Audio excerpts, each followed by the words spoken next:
E aí, é mais do mesmo essa medida do Senado aí sobre o Supremo? Boa tarde, Diego. Boa tarde a todos e aos amigos do UOL. Eu não creio que seja mais do mesmo, mas nós estamos diante de um quadro, Diego, que aqui no Brasil tem sido um quadro de reação legislativa ao ativismo do Poder Judiciário, né? Nos Estados Unidos da América, isso leva o nome de efeito backlash. O Poder Judiciário cresce, se hipertrofia, ganha musculatura, começa a tomar grandes decisões em substituição, digamos assim, ao Poder Legislativo, e o Poder Legislativo reage com medidas que fazem limitação a esse atuar do Poder Judiciário. O problema aqui, Diego, está sendo separar o joio do trigo, porque algumas dessas propostas apresentadas pelo Poder Legislativo, através de emendas constitucionais, exercendo o que nós chamamos de função constituinte derivada, ou seja, a função de emendar o texto da Constituição. É mais do que a função legislativa, é a função de mudar a Carta Magna. Algumas dessas propostas realmente são inconstitucionais. Por exemplo, há uma delas que defende que grandes decisões do Supremo Tribunal se submetam a uma chancela, a um controle pelo Senado Federal. Ora, isso viola expressamente a independência do Poder Judiciário, fere cláusula pétrea constitucional, é manifestamente inconstitucional e pode ser derrubado no dia seguinte pelo próprio Supremo Tribunal Federal. Todavia, algumas delas não são ruins. Essa proposta de estabelecer limitação a decisões monocráticas no Supremo Tribunal Federal e em outros tribunais é uma proposta que, inclusive, a advocacia aprova, grande parte da comunidade jurídica aprova também, porque tribunal é feito para decidir em colegiado, não é feito para decidir através de um dos seus membros. Então, existem elementos bons nessas proposições e outros que atentam contra o texto da Constituição da República.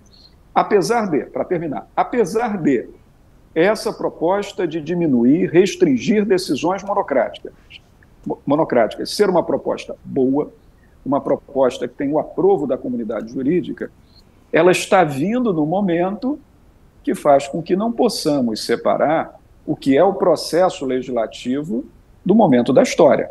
Ela vem no pacote de reação ao Supremo Tribunal Federal, depois que o Supremo Tribunal Federal tomou grandes decisões favoráveis à manutenção da ordem constitucional e do Estado de Direito, e isso, claro, assustou algumas lideranças no Congresso Nacional que reagem.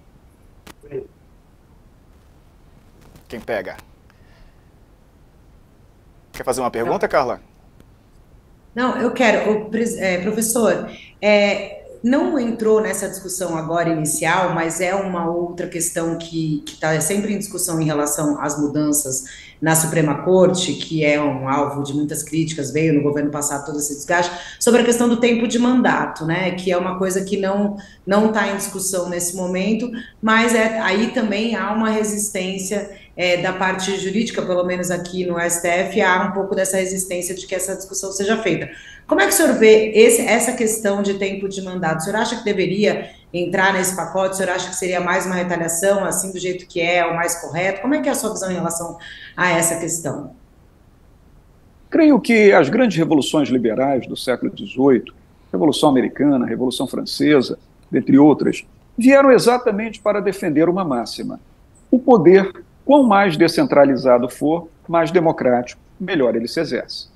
Então, a tendência histórica é de redução da vitaliciedade, sabe, Carla? A vitaliciedade, como prerrogativa da magistratura brasileira, você sabe que aqui no Brasil ela vale para os mais de 18 mil magistrados e magistradas, desde a primeira instância, passando pelos tribunais de apelação, com os desembargadores, tribunais superiores e a própria culminância do Poder Judiciário, que se dá no Supremo Tribunal Federal. A vitaliciedade é um instituto que está em franco questionamento. Agora, o que se propõe hoje não é o fim da vitaliciedade para o Poder Judiciário como um todo, e sim para o Supremo Tribunal Federal. Alguns têm defendido o mandato, por quê, Carla? Porque na Europa continental, onde primam as cortes constitucionais, a Europa continental não costuma adotar o modelo de Suprema Corte que nós adotamos, que é o modelo herdado dos Estados Unidos, que a Argentina adota também. A Europa costuma adotar modelo de corte constitucional, corte que tem um compromisso apenas de defesa e guarda da Constituição. Por lá existem mandatos. Por exemplo, na Alemanha, a Corte Constitucional Federal da Alemanha, que desempenha um papel importantíssimo na concretização constitucional naquele país, sobretudo no pós-guerra, quando foi criada, ela tem juízes que exercem um mandato de 12 anos. Então, a tendência histórica, que eu digo, vem desde a toada das revoluções liberais, é pela adoção de mandatos. A tendência é que o nosso Supremo Tribunal Federal não disponha mais de vitaliciedade para os seus membros e que tenhamos um mandato, seja de 8 anos, de 10, de 12, isso vai ser no futuro próximo decidido. Mas aí nós voltamos ao mesmo ponto, Carla, que é sempre o ponto inicial. A despeito da importância de substituir a vitaliciedade por mandatos, se for o caso, é hora de fazer isso? Porque feito nesse momento, isso não está em discussão hoje no Senado, mas feito nesse momento, isso demarca o quê?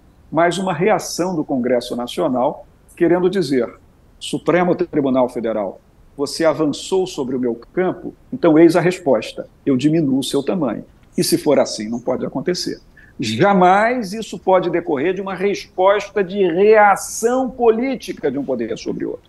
Isso há de ser uma discussão bem sedimentada em todo o contexto social, no contexto acadêmico, para que se chegue aí sim a uma possível alteração da Constituição da República um dia. Professor, qual foi a gota d'água que levou o Rodrigo Pacheco a partir para cima do Supremo, que é o que ele está fazendo, né? Já faz meses que ele está nessa campanha. Qual foi a gota d'água? Por que o Rodrigo Pacheco, que sempre foi tão manso, né? Tão calmo, de repente voltou as baterias contra o Supremo? É um belo questionamento, mas eu acho que a gota d'água não foi mais uma das decisões do Supremo Tribunal Federal. Porque cá para nós, vamos reconhecer aqui a realidade, não é? Não se pode fazer análise política distante da realidade. O Supremo vem tomando decisões ativistas, decisões que, digamos, substituem um pouco o papel do Congresso Nacional há muitos anos, há cerca de 20 anos. Isso é perigosíssimo. O Supremo Tribunal Federal também deu a chance para receber toda essa crítica.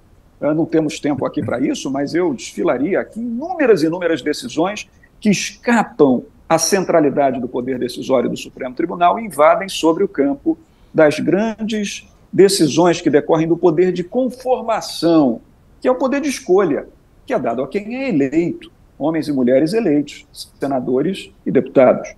Na verdade, me parece que esse ponto fundamental que virou a cabeça de Rodrigo Pacheco decorreu da realidade interna do Senado. Rodrigo Pacheco, ele atua num ponto de equilíbrio, numa linha de equilíbrio. Ele está entre aqueles que se consideram sensatos, juristas, defensores da paz, da democracia, da conversa, da harmonia entre os poderes, e a ala bolsonarista que cobra um pouco dele para ele ser a liderança do Senado Federal, né? Ele encontrou nesse momento, ao pautar essas medidas, uma forma, nessa disputa de poder que existe dentro do Senado, uma forma dele agradar certos setores que estavam deixando de apoiá-lo. Eu acho que foi muito mais isso do que o desejo pessoal dele de fazer controle sobre o Supremo Tribunal. Também acho que é isso mesmo. Pois é. Questão política. Total. Professor, o que fazer então para diminuir esse ativismo judicial que o senhor mencionou aí, que ocorre tanto, né? Quais medidas podem ser mais úteis do que essa PEC?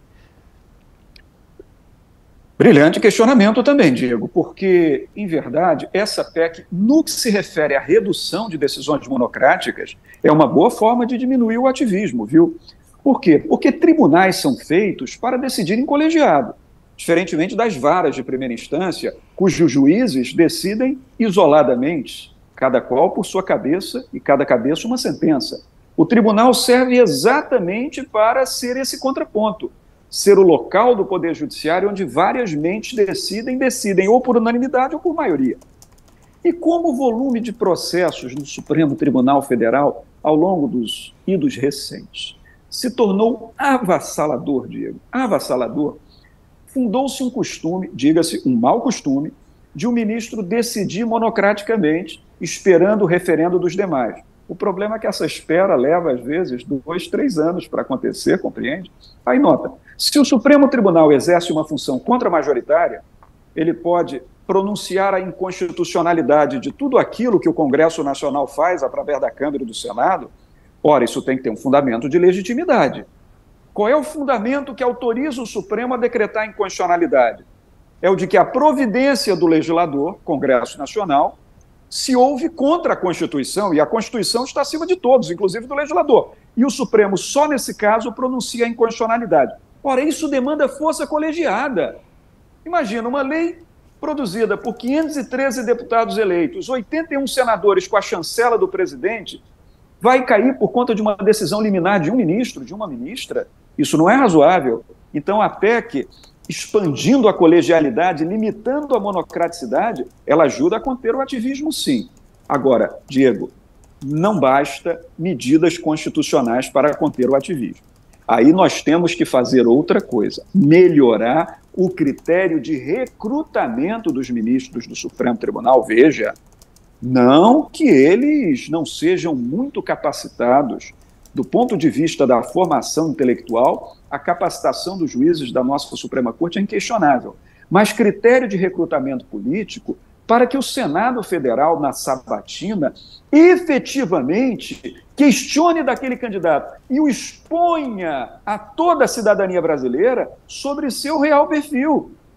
Porque o que tem acontecido tradicionalmente aqui no Brasil, diferentemente do que ocorre nos Estados Unidos da América, é uma condescendência ilimitada do Senado. O presidente indica, o Senado aprova.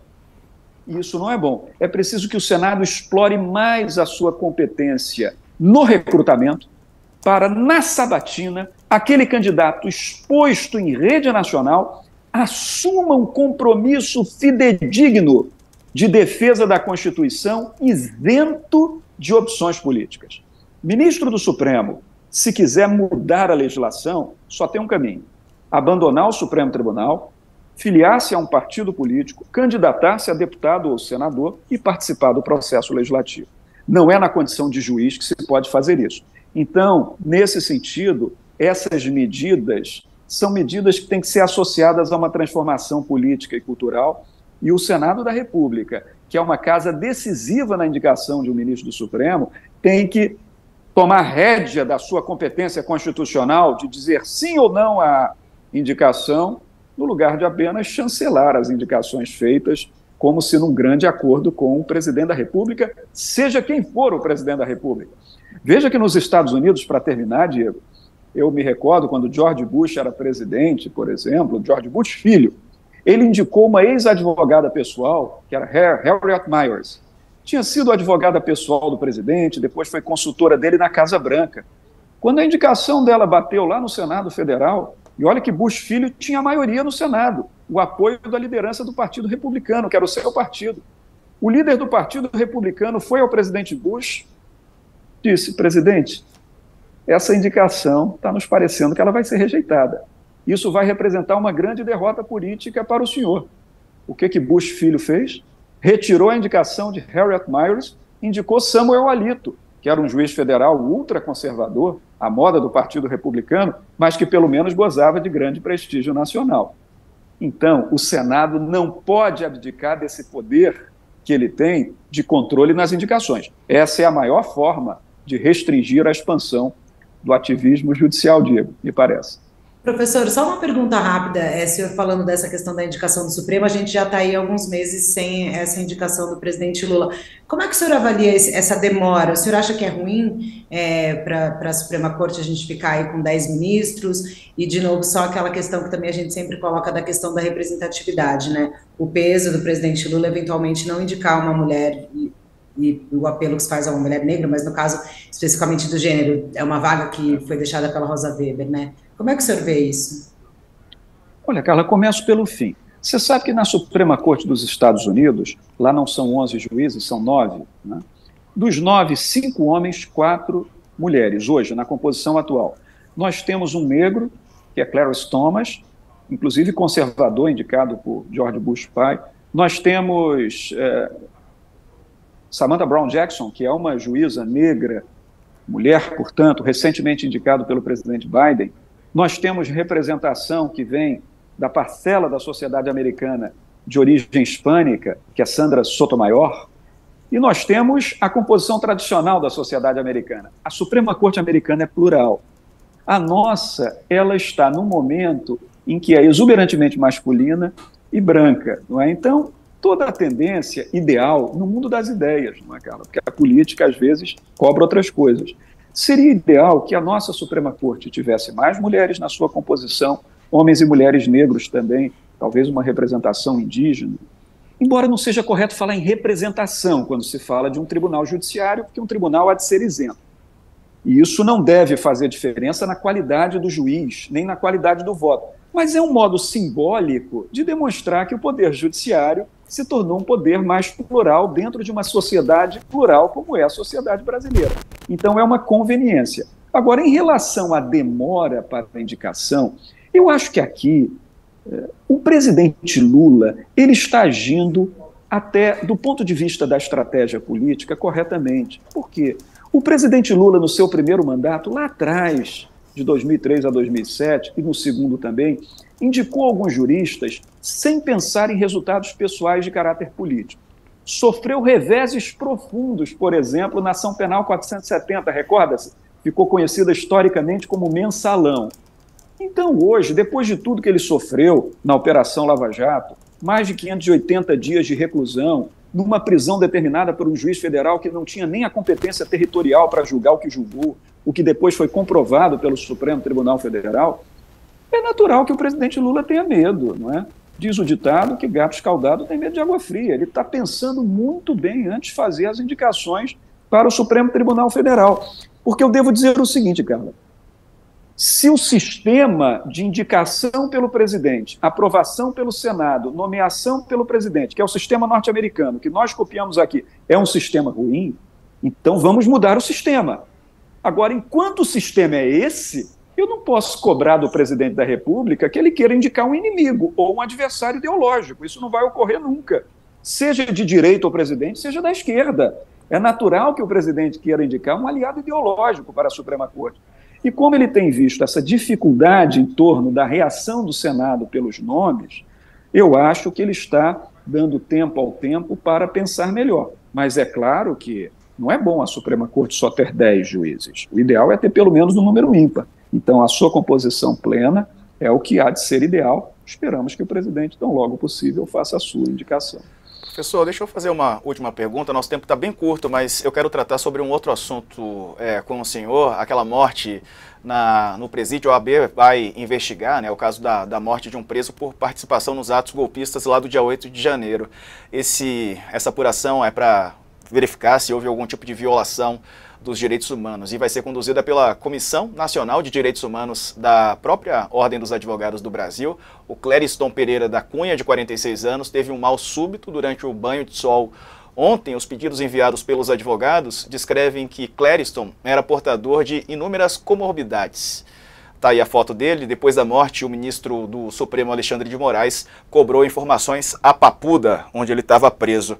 Esse caso, o que te parece, professor? Lembrando que muitos presos aí estão em condição semelhante, né? Ficam aguardando durante muito tempo, alguns adoecem, alguns morrem, também sem o prosseguimento dessas ações. Não sei se era o caso, como é que o senhor tem acompanhado esse em específico?